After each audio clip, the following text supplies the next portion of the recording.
If you've been fully vaccinated, you no longer need to wear a mask. Let me repeat.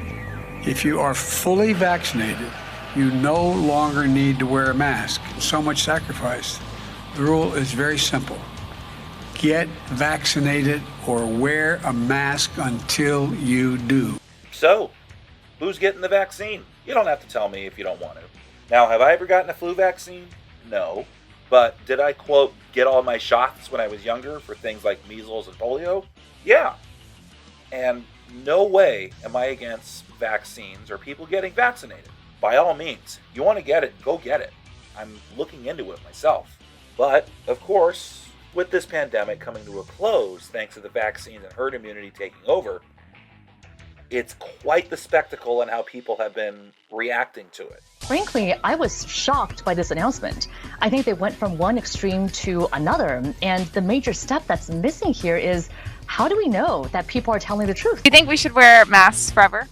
Indefinitely? Absolutely. Absolutely, even if you get the vaccine. For a while, we were told, nope, still need to keep those stupid pieces of cloth on our faces, even if we get the vaccine. That, of course, led to a lot of people, including myself, wondering, what's the point of getting a vaccine if we still need to wear a mask? Speaking of masks, remember when Texas began opening their state back up and ending their mandates a couple months ago, and blue states cried murder? Well, looks like Texas has been doing all right, because some days they have reported 0 deaths.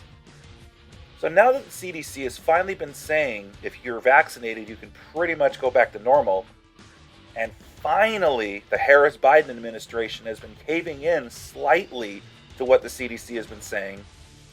The fact that California is saying, nope, keep them on for another month, despite what the CDC is saying, it's pretty stupid if you ask me. But whatever. Of course, you have not Black Kamala Harris and sleepy geriatric Joe have been pushing the whole It's vaxxed or masked. And understandably so. It's led a lot of people going, but wait, how are you going to enforce this? Where I work, there are definitely those in the discussion that believe we need to only allow vaccinated people inside our building when we eventually reopen. Some of these people are vaccinated themselves, yet still double mask. Others I've seen on their social media feeds that they simply just don't trust people enough for them to take off their mask. Fine. If you want to keep your mask on despite you not being in any more danger, great. Power to you.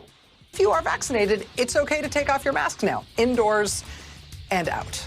Really? Are you sure? How sure are you? I feel like I'm going to have to rewire myself so that when I see somebody out in the world who's not wearing a mask, I don't instantly think you are a threat, or you are selfish, or you are a COVID denier, and you definitely haven't been vaccinated. But again, if you only want to allow vaccinated people to be around you, how are you going to enforce that?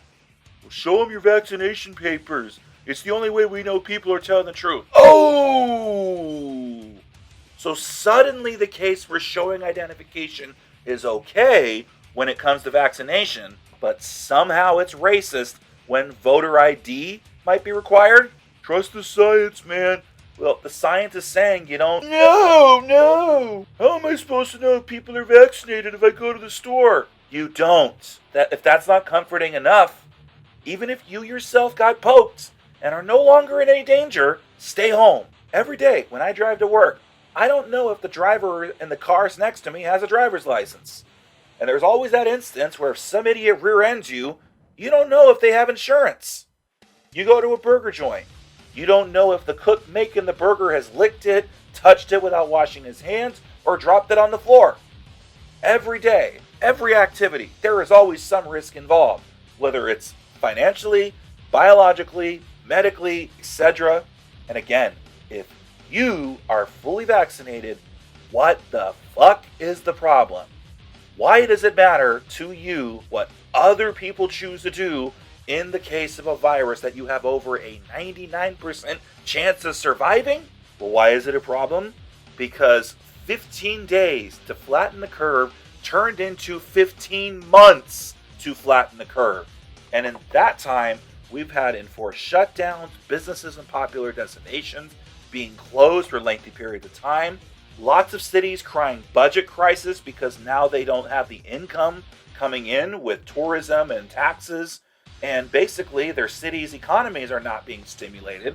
And at the same time, you have government mandates telling people to do this or don't do that, or you're labeled every name in the book because you're hesitant to comply, or you see the stupidity behind it, or because your business and means of income is about to be lost and you can't survive without it, all while you're constantly being bombarded with, "Hey everybody, got a favor to ask. Shut the fuck up and put on your mask."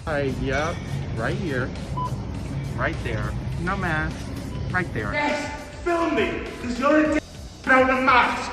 You're a putting people's lives at risk. And during these 15 months, you have people used to this way of life, kind of like being in a prison. And now suddenly the light at the end of the tunnel is getting brighter. And there is, of course, this shock among people who are not quite ready for things to go back to normal. If it isn't a prison, then it's more like a cult, where you have this huge thing looming over everyone's heads, and it seems to be controlling everyone's way of thinking. And that leads to more virtue signaling and holier-than-thou attitudes that are suddenly no longer going to be the norm. And people are scared of things going back to normal because they've had 15 months of being told to be scared of going back to normal, and now they don't know how to handle it. Well, I'm not one of those people. I'm lucky that both of my jobs figured out what we could do to keep working during this pandemic, and I'm fortunate to say that I came out of the pandemic in a better state than I was before. I never said these past 15 months were a joke. It's how politicians and how people have been handling it. When it was first starting out, as much as I hated my two jobs being in jeopardy before we figured out what we could do, I actually was fine at certain levels with the lockdowns when we didn't know what kind of virus we had, how contagious it actually was, or how deadly it would be. But when we got into more of an understanding of who was at risk and had the data to figure out what we could and couldn't do, and saw that you still had up to 10% of your state's population get confirmed cases whether you opened or stayed closed, and all of these total cases in your state, only 2% of them tops actually dying, and it's questionable how many of these confirmed cases were actual deaths, then you can see why a lot of people are basically saying, no, open back up. So I definitely see the end of this pandemic, at least here in the US. Even when my day job building opens back to the public, I'm sure we'll have some social distancing measures in place until we can get back to full capacity. But at least we're on the right path. It's time we give people personal responsibility again. And at my coworkers, many of them are leftists who thought voter IDs are racist, decide to double mask despite being vaccinated and insisting on everybody showing their papers. That's their choice. And don't worry, there's still plenty of people to gripe and blame the Harris-Biden administration. 8% unemployment as we're supposed to be recovering, growing inflation, stupid gas prices, a border crisis, and Hamas shooting missiles at Israel. This is what you voted for, then I'm happy for you. And hey, at least we don't have an overzealous president on Twitter anymore, am I right? If you disagree with me, by all means, tell me why you disagree and let's open the discussion. Or if you agree with me, just get the discussion going, and I'd love to see your comments. I'm Desert Coyote 22, thanks for listening.